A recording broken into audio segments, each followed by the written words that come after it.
नमस्कार, बहुत स्वागत है आपका। आप देखना शुरू कर चुके हैं राष्ट्रपथ। मैं हूं आपके साथ अर्चना सिंह। अयोध्या में भव्य राम मंदिर बनकर तैयार है।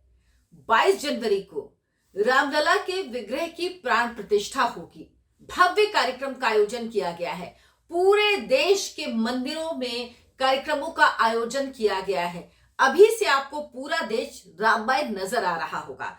लेकिन भारत में कुछ लोग ऐसे हैं जिनके नाम तो हिंदुओं जैसे हैं, लेकिन वो श्री राम के इस भव्य मंदिर का विरोध कर रहे हैं।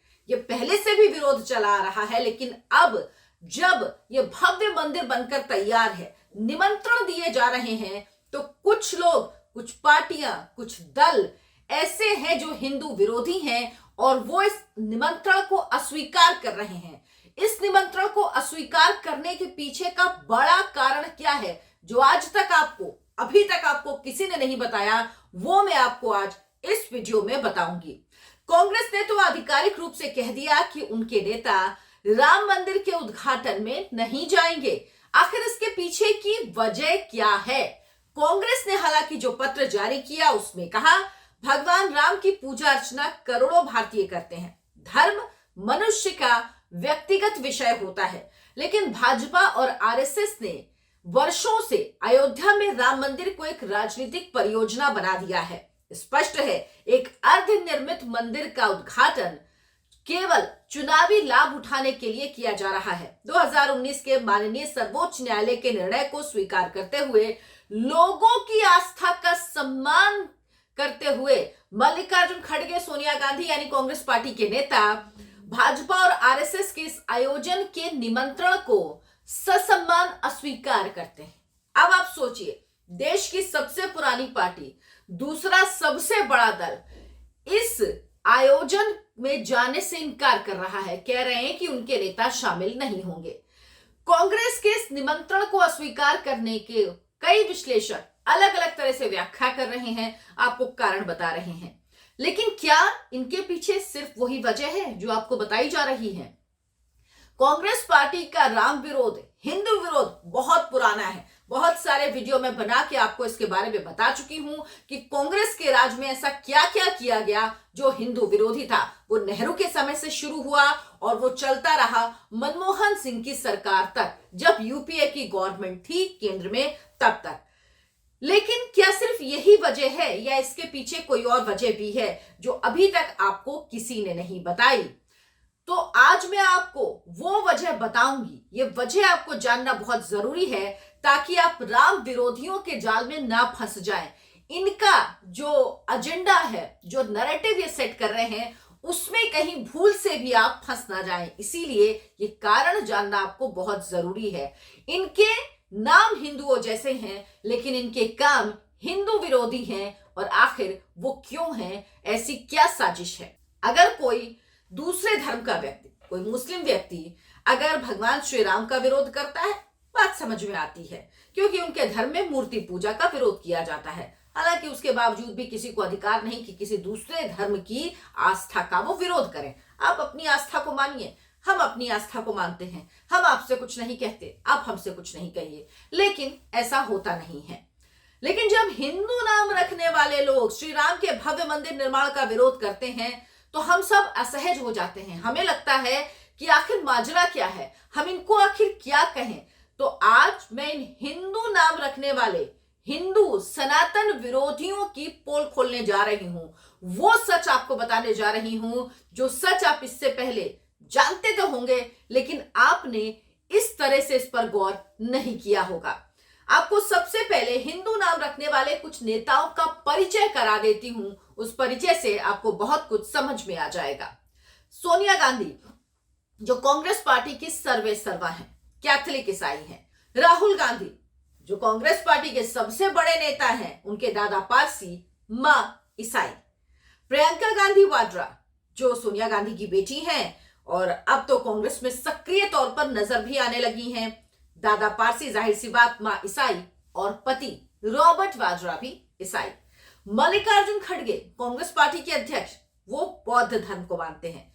उदित राज, जिनके आप बहुत सारे बयान बकवास सुनते रहते हैं, वो भी बौद्ध धर्म को मानने वाले हैं। स्वामी प्रसाद मौर्य, जो कि समाजवादी पार्टी के नेता हैं और अनाप शनाप बोलते रहते हैं। आप सोचते होंगे कि इनके नाम में तो स्वामी लगा है, लेकिन ये ऐसी बातें क्यों करते हैं?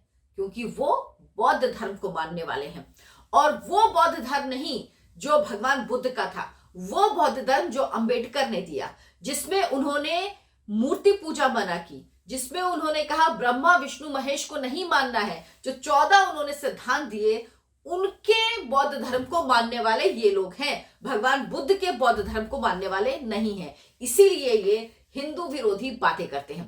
अखिलेश यादव जो कहने को तो हिंदू हैं, लेकिन उनके पिता ने क्या किया था जब कार सेवकों के साथ, ये आप सबको याद होगा। लालू प्रसाद यादव ये भी जाति से तो हिंदू ही हैं।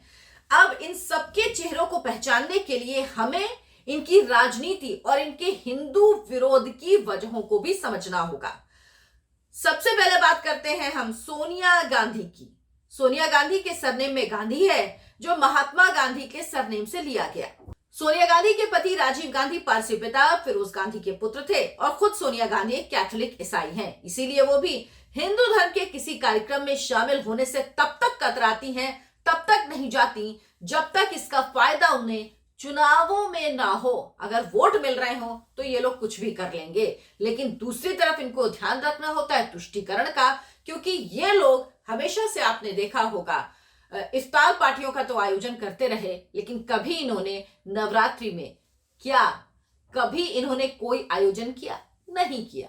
ये बताता है कि हिंदू धर्म से इनका किस कदर विरोध है। राम विरोधी ये पार्टी जो खुद कोर्ट में एफिडेविट देकर कह चुकी है कि राम काल्पनिक पात्र थे, तो उस पार्टी की सर्वे सर्वा हैं सोनिया गांधी, जो कैथोलिक ईसाई हैं और उनके पति पारसी थे।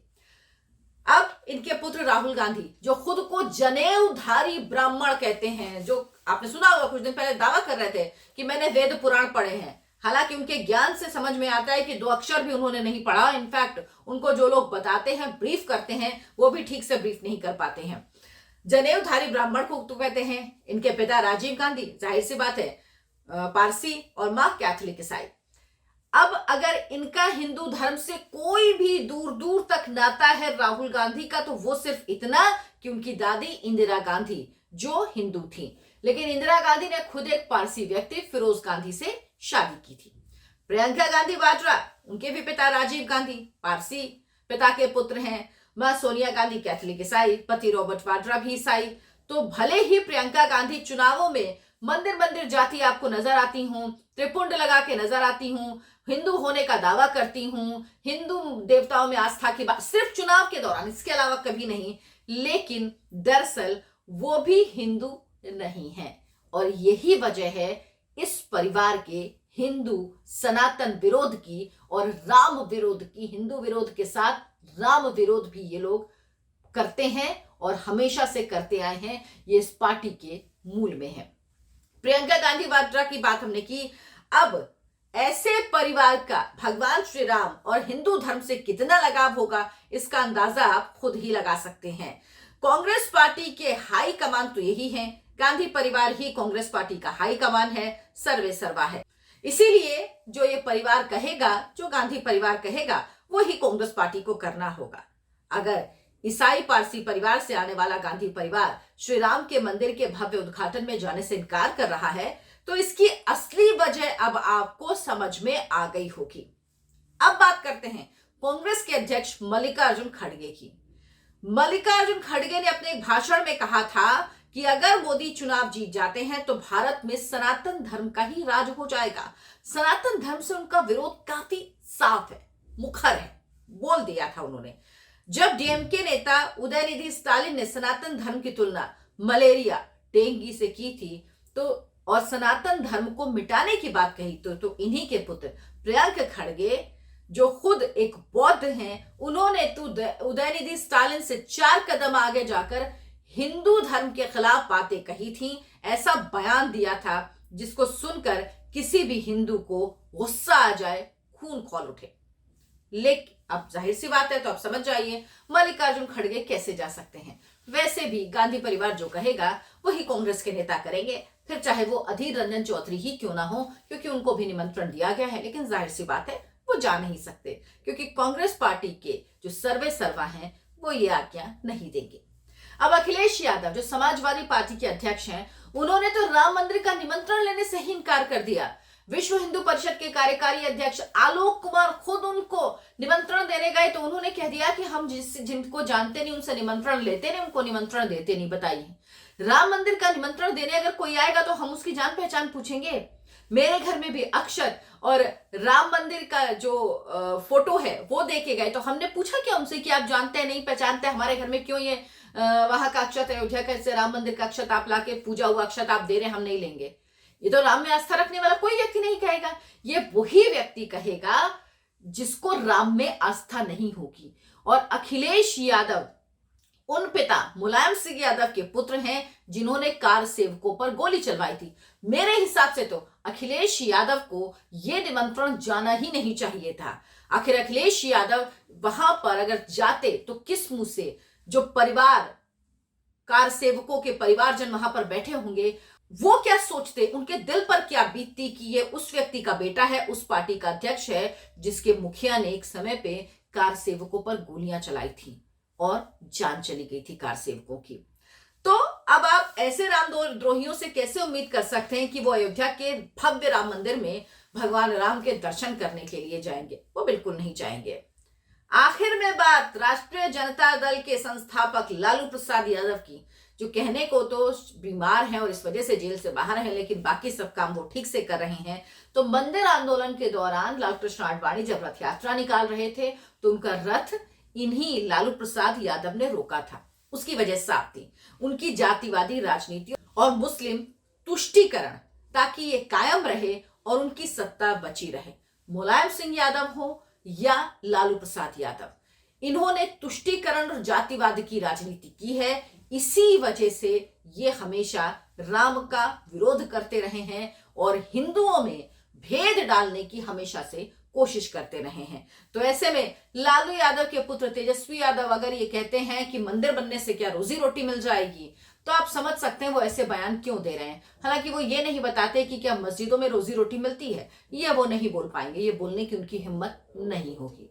लेकिन भगवान राम के लिए इन लोगों के मन में कितनी आस्था है, ये लोग हिंदुओं के लिए क्या सोचते हैं, 22 जनवरी तक तस्वीर एकदम साफ हो जाएगी। एक एक व्यक्ति को देखिए, नोट कीजिए ध्यान से और समझ लीजिए कि ये क्या चाहते हैं, ये किस तरह से तुष्टीकरण कर रहे हैं। दरअसल इनको ये भी चिंता है कि अगर ये राम मंदिर के कार्यक्रम में चले गए तो इनका जो वोट बैंक है, जो तुष्टीकरण की राजनीति ये करते हैं, चाहे कांग्रेस पार्टी हो, चाहे समाजवादी पार्टी हो, आरजेडी हो, इनको लगता है कि जो तुष्टीकरण की राजनीति है उसका क्या होगा, उसी के आधार पर तो ये पार्टियां जी रही हैं, वो खत्म हो जाएगी। लेकिन इनको पता नहीं है कि अब इस देश का प्रधानमंत्री नरेंद्र मोदी है और उसके बाद सारे समीकरण बदल चुके हैं। तो 22 तारीख को भव्य उद्घाटन होगा, प्राण प्रतिष्ठा होगी, पूजन होगा, पूरा देश राममय अभी से नजर आ रहा है। तो आप भी राम भक्ति में डूब जाइए और भगवान राम से प्रार्थना कीजिए कि इन लोगों को सद्बुद्धि दे, क्योंकि भगवान राम ही ऐसे लोगों को सद्बुद्धि दे सकते हैं। हालांकि ये लोग उस लायक है नहीं और ना ही इनको सद्बुद्धि आएगी, क्योंकि इनको सिर्फ अपने स्वार्थ दिखते हैं। अगर आपको मेरा वीडियो पसंद आया हो तो लाइक करें, शेयर करें और चैनल को सब्सक्राइब जरूर कर लें। नमस्कार।